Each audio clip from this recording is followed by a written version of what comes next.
Bonjour. Alors j'ai vu qu'il y avait un certain engouement sur la dernière vidéo où on calculait le nombre de matrices diagonalisables dans MN2FQ et bon, on obtenait une certaine quantité et on voyait que la probabilité dans un tirage équidistribué de tirer une matrice diagonalisable dans MN2FQ, qui a le bon goût d'être finie, eh bien ça tendait vers 1 sur factoriel n, quand Q tend vers l'infini. Alors là, ça peut être le désarroi, parce qu'on se dit, il semblait qu'il y avait plus de matrices diagonalisables que ça. 1 sur factoriel n, c'est un peu décevant. Parce que sur C, ça contient un ouvert dense. Bon, évidemment.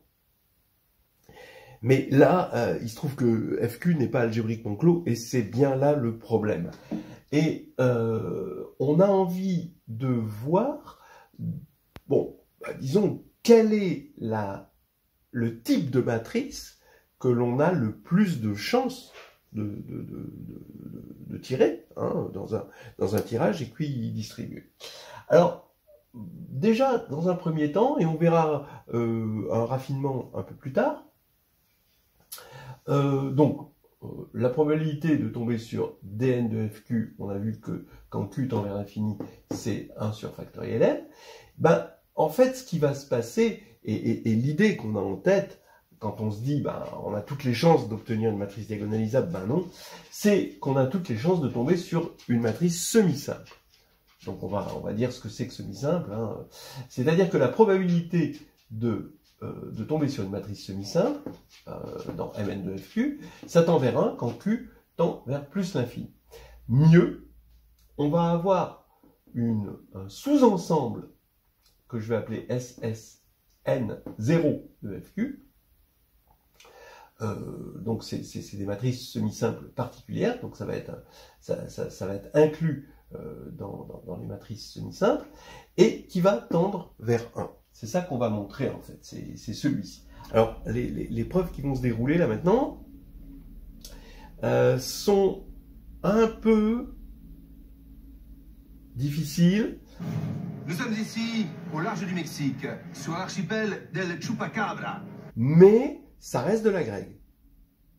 Ça reste quelque chose qui est complètement soluble dans la Grègue. Donc je ne vais pas invoquer des théorèmes de géométrie algébrique, de faisceau pervers ou de cohomologie. Bon, c'est des choses que l'on démontre à la Grègue.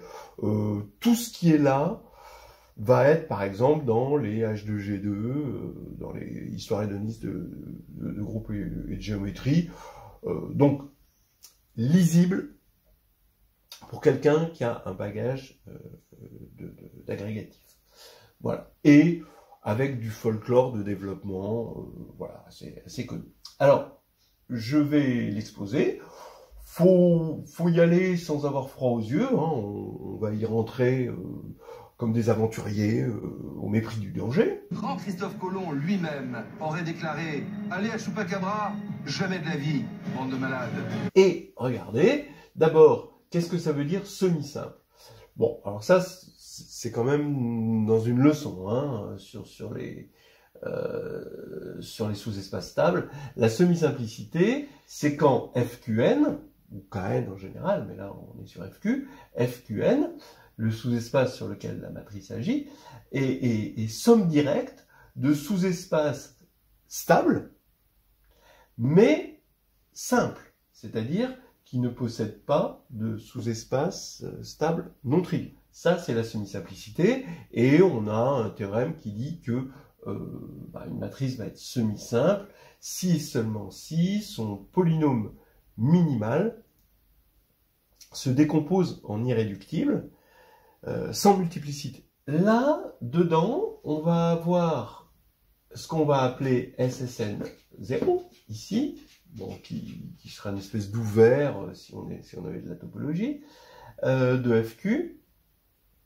Ça va être les matrices telles que le polynôme caractéristique se décompose en irréductible sans multiplicité. Voilà, donc les PI ici sont irréductibles, on va dire qu'ils sont de degré DI. Alors, dans ce cas-là, vous voyez bien que dans cette situation, le polynôme minimal va être égal au polynôme caractéristique.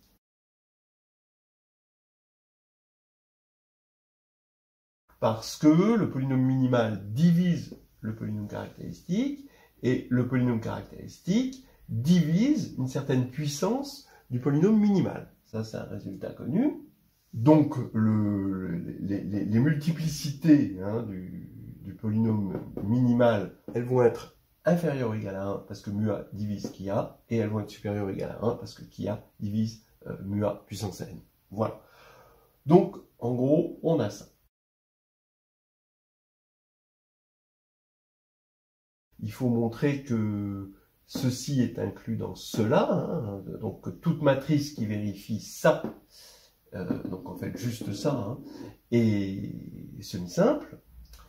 Alors regardez, quand A est là-dedans, ça veut dire, étant donné que le polynôme minimal, ou on a un polynôme en tout cas annulateur, qui se décompose ici en irréductible, ça veut dire par le lemme des noyaux que FQN est égal à la somme de I allant de 1 à K, hein, d'équerre de PI de A. Bon. Donc déjà, ça se décompose en sous-espace stable. Ça, c'est pas un grand prodige. Mais maintenant, si on doit regarder le polynôme minimal de la restriction de A à ce sous-espace, et ben ce polynôme minimal, il est forcément, il divise forcément PI, puisque PI annule. Donc, comme PI est irréductible, ce polynôme minimal, c'est forcément PI. Donc, le polynôme caractéristique de cette restriction, de cet induit, hein, à la fois, il va diviser ce polynôme caractéristique-là, d'accord, et il va diviser aussi PI, c'est-à-dire le polynôme minimal de l'induit à une certaine puissance, donc forcément c'est PI. Ça veut dire que qui est irréductible, qui est là-dessus, ça veut dire que cet espace, hein, est simple. D'accord ? Il est astable, mais il est simple, parce qu'on a un critère de simplicité, et le critère de simplicité, c'est quand le polynôme caractéristique est irréductible. Ça aussi, on le trouve dans Histoire hédoniste, tome 2. Donc là, on a démontré que ceci est inclus dans cela. Donc si j'arrive à démontrer que cette probabilité tend vers 1, alors cette probabilité va tendre vers 1 aussi. On va montrer que A est semblable à une matrice compagnon. Et à la matrice compagnon de P. Alors qu'est-ce que c'est P? P, c'est lui. Hein, donc on va dire que lui, c'est égal à P par définition. Alors pourquoi? C'est simple. On a le théorème de Frobenius, qu'on trouve, qu'on rencontre à l'agrégation, même si c'est pas tout à fait au programme, c'est le théorème de décomposition de Frobenius, qui va dire que A est semblable à une matrice qui est diagonale par bloc de compagnons. Alors c'est des compagnons de polynômes qui se divisent entre eux, hein, donc lui ça va être le plus petit pour la divisibilité, lui le plus grand, et le plus grand c'est le polynôme minimal de A. Voilà. Donc dans ce cas-là, ça veut dire que qui A est égal au produit des polynômes caractéristiques de chacun des compagnons, mais les polynômes caractéristiques c'est les QI, donc c'est le produit des QI. Mais oui, mais comme ils se divisent tous entre eux, et le fait que qui A n'a pas de multiplicité, eh bien ça veut dire qu'il n'y a qu'un seul bloc compagnon, et donc c'est le bloc du polynôme minimal, et donc c'est le bloc de P. Donc A, il est semblable à CP. Voilà, donc ça c'est pas mal, et on sait aussi que quand A est semblable à CP, c'est une propriété des matrices compagnons, le commutant d'une matrice compagnon, c'est le sous-espace, ou la sous-algèbre, si vous voulez, des polynômes en CP. Donc comme A est semblable, voilà, avec une matrice de passage, on voit que le commutant de A, c'est l'espace, ou la sous-algèbre, des polynômes en A. Voilà.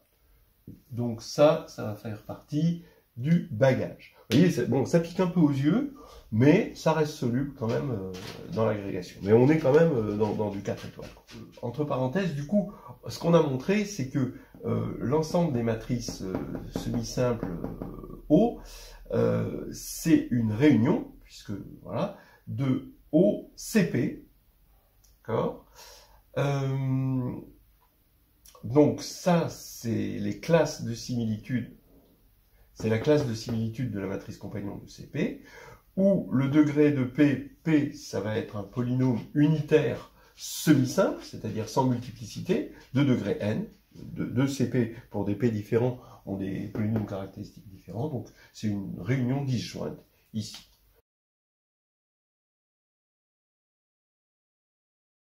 Alors, maintenant, on regarde FQA étoile, et FQA étoile, donc ça c'est les inversibles ici, parce que, pourquoi vous vous rappelez peut-être dans la dernière vidéo, que, on parlait des matrices diagonalisables, qu'on allait chercher le stabilisateur pour l'action de conjugaison de GLN. Donc ici, c'est le commutant, mais il faut regarder le commutant inter-GLN. Donc il faut regarder les matrices inversibles de FQ de A. FQ de A en tant qu'algèbre, c'est le quotient de FQ de X par le polynôme minimal de A, donc par P. Mais on met un étoile parce qu'on regarde les inversibles. Là, j'applique le lemme des noyaux. Ça, c'est le produit de I égale 1 à K de FQ de X quotienté par les PI. D'accord? C'est juste le lemme des noyaux. Et puis ici, donc je peux mettre les étoiles partout. Ici, je le fais à vue. Voilà. Et donc le produit des inversibles, c'est l'inversible des produits. Et ici, ben, comme les PI sont irréductibles, FQ de X quotienté par PI, c'est un corps. Et comme PI est de degré DI, eh bien on sait que c'est le corps FQDI. Donc on a FQDI étoile. Donc on va pouvoir calculer le stabilisateur de A pour l'action de conjugaison dans GLN grâce à ça. Hein, calculer son cardinal.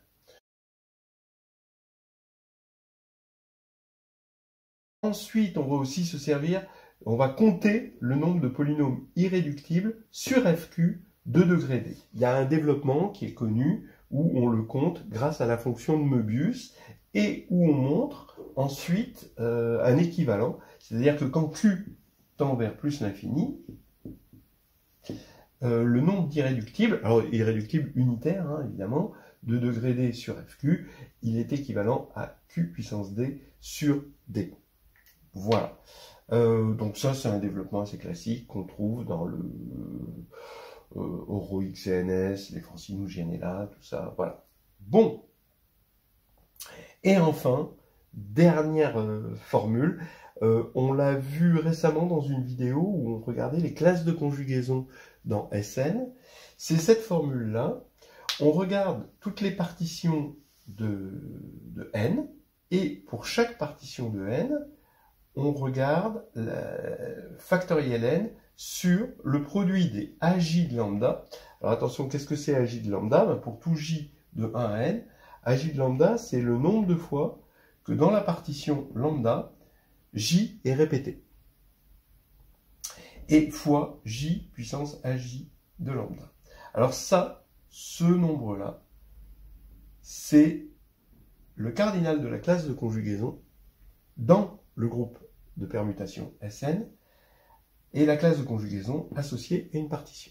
Donc on a vu qu'on associait une partition à chaque classe de conjugaison. Ça donnait un invariant total de la classe. Alors la partition était liée à la longueur des cycles dans la décomposition des éléments en produit de cycle à support disjoint.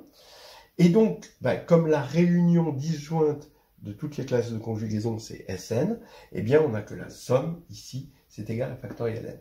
Et on va se servir de cette formule, dans le sens que, en fait, on va se servir plutôt de cette formule-là.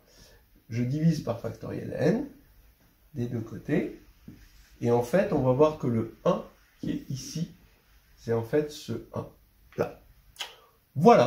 Bon, donc si vous vous sentez une âme d'aventurier, on va continuer et prouver ceci, donc cela. C'est n'importe quoi l'émission.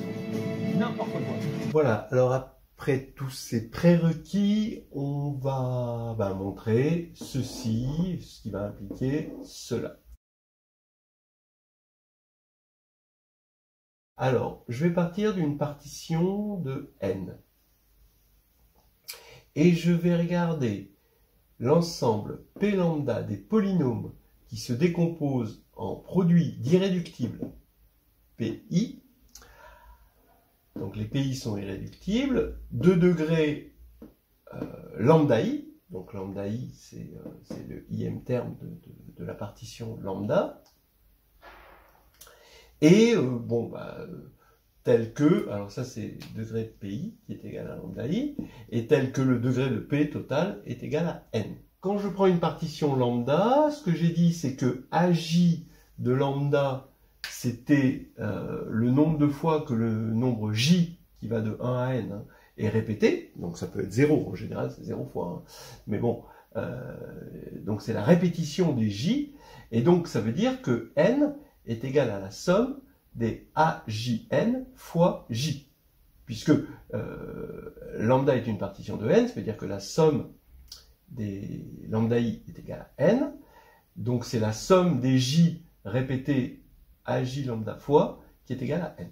Ce qui veut dire que pour un polynôme de P lambda, on va avoir des polynômes ici irréductibles avec multiplicité 1, mais il peut y avoir répétition du degré. Et AJ de lambda, ça va être la répétition du degré J dans cette factorisation. Alors on avait vu que ça, c'est une réunion d'orbites, et une réunion d'orbites de matrices compagnons. Mais maintenant, je vais regrouper les matrices compagnons pour des polynômes, qui sont forcément de degré n, et pour des polynômes de P lambda.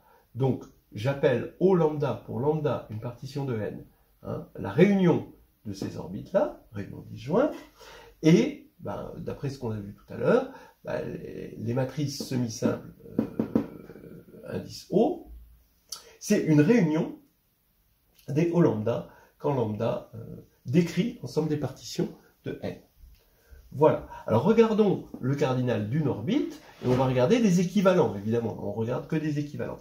Alors ici, il y en a un nombre fini. Donc si j'arrive à avoir un équivalent ici, comme ici, il y a une somme finie, quand on regarde le cardinal, eh bien je vais avoir un équivalent ici, parce que la somme est finie.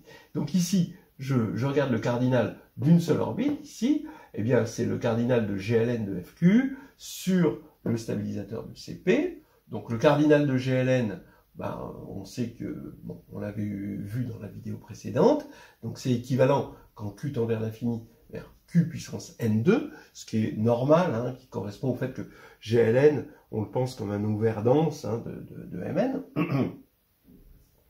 Et le stabilisateur, d'après ce qu'on a vu, que ce stabilisateur, c'est un produit des F Q puissance les degrés ici des polynômes.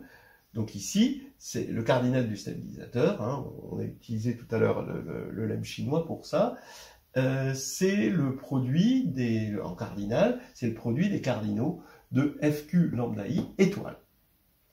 Mais ça, c'est des corps, donc l'étoile, il suffit d'enlever -1. Donc l'équivalent est facile à trouver. Ça veut dire que l'orbite, ici, le cardinal de l'orbite de CP, ici, alors le numérateur, ça va être Qn2, et le dénominateur ici, ça va être Q, donc le lambda I, ici, le degré, je vais le remplacer par J, mais avec sa multiplicité. Donc ici, je vais avoir, ici, le produit pour J égale 1 à N, des Q puissance, en fait, ça c'est Q puissance J, mais qui est répété à J de lambda fois. Donc voilà ce qui va être au dénominateur, parce que ça c'est le cardinal Q puissance lambda I moins 1, et c'est équivalent à Q puissance lambda I. Voilà, donc ça va vous donner ça. Donc maintenant, il va falloir regarder combien de fois j'ai cette orbite là-dedans. Alors là-dedans, le nombre de fois, eh bien, il faut que je choisisse un élément, il faut que je regarde le cardinal de P lambda.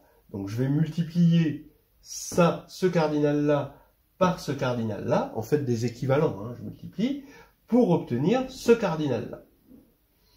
Alors, quel est le cardinal de P lambda, ou un équivalent? Il faut que je choisisse, sans que l'ordre compte, hein, parce que cette décomposition elle est unique modulo permutation, sans que l'ordre compte, il faut que je choisisse pour tout J, hein, AJ de lambda polynôme irréductible de degré J. Mais des polynômes irréductibles de degré J, il y en a, c'est équivalent à Q puissance J sur J. Donc il faut que je choisisse quelque chose qui est équivalent à AJ de lambda parmi QJ sur J. Et je prends le produit pour tous les J. Voilà. Donc maintenant, je vais pouvoir calculer le cardinal de O lambda, un équivalent du cardinal de O lambda. Donc j'ai Qn2 sur Qn, fois un équivalent de ça, donc ça c'est un polynôme, hein, donc on va avoir, ça va être, ça on l'a déjà vu, hein, c'est QJ sur J, puissance AJ de lambda, divisé par factoriel AJ de lambda. Voilà. Et je prends le produit pour J égale 1 à N. Pour l'instant, j'oublie ça, et je regarde juste ça comme un équivalent du cardinal de O lambda. Maintenant, je fais la somme ici pour toutes les partitions lambda. Voilà. Et qu'est-ce que j'obtiens? Eh bien, là, je vais obtenir encore une fois une somme de J à J lambda, ce qui me fait N. Ça se simplifie ici. Donc, il ne me reste plus que Q puissance N2. Là, j'ai AJ factoriel. Et là, j'ai J puissance AJ lambda. Mais, d'après cette formule, je mets en facteur Qn2. Et ici, j'ai 1. Donc, ça me donne quelque chose qui vaut Qn2. Donc, j'ai que ce cardinal-là tend vers Qn2. Donc, quand je regarde la probabilité, et que je divise par Q puissance N2, puisque c'est le nombre de matrices de Mn de Fq, eh bien, ça tend vers 1. Et on a démontré ce qu'on voulait. Alors, le cadeau bonus, c'est quoi? C'est sachant qu'on est dans des matrices comme ceci, quel est le type de décomposition qu'on a le plus de chances d'avoir? Alors, on voit que pour les diagonalisables qui sont là-dedans, donc, on a J égale 1, avec une multiplicité N. Donc, on va avoir notre 1 sur factoriel N, qui va correspondre aux matrices diagonalisables à valeur propre distincte. Maintenant, à l'opposé, quelle est la probabilité de tomber sur une matrice, donc en prenant là-dedans, hein, qui est quand même le plus gros du truc, d'obtenir une matrice dont le polynôme caractéristique est irréductible, et lui-même irréductible. D'accord? Donc un OCP. Donc ici, ça veut dire qu'on va avoir un degré n, d'accord, avec une multiplicité 1. Donc ici, degré n, donc ça veut dire que j égale n, avec multiplicité 1. Donc vous voyez déjà, sachant qu'on est là-dedans, on va avoir ça comme probabilité de tomber sur une diagonalisable, mais ça comme probabilité de tomber sur un polynôme totalement irréductible. Maintenant, mieux, quelle est la probabilité d'obtenir un polynôme avec un PQ, donc P1, P2, on va dire. Donc P égale P1, P2, ça va être le polynôme caractéristique égal au polynôme minimal, avec P1 de degré, donc irréductible de degré n-1, et P2 de degré 1. Donc n-1 plus 1, ça fait bien n, donc on a bien ce qu'on veut, et on veut ceci, on veut cette configuration-là. Alors là, que nous dit la probabilité? Donc on va avoir J égale n-1 avec une multiplicité 1, et J égale 1 avec une multiplicité 1. Donc, regardez, on a une probabilité plus grande que celle-ci. Donc, vous voyez, dans les hiérarchies, la diagonalisabilité est toute petite. Le fait d'avoir un irréductible, c'est assez grand. Mais le fait d'avoir ce truc hybride entre n-1 et 1 est encore plus grand. Et en fait, c'est un théorème que j'ai jamais vu démontrer, mais c'est affirmé par le pape de la combinatoire, Richard Stanley, qui dit que, en fait, c'est dans cette somme, le plus grand élément, c'est celui-ci. Il est atteint pour ça. Mais la preuve, je l'ai vue nulle part. Si quelqu'un peut la voir, il me le dit. Donc, en gros, voilà, on a, disons, et après pour les autres, ça se divise par deux, hein, d'accord? Donc on a ça qui est à peu près équivalent à ça, avec ça qui est plus grand, et ensuite il y a une dépressurisation, c'est bien plus petit. Donc maintenant, quand vous allez tirer une matrice au hasard, hein, dans Mn de FQ, vous savez à peu près ce qui va vous arriver. Voilà.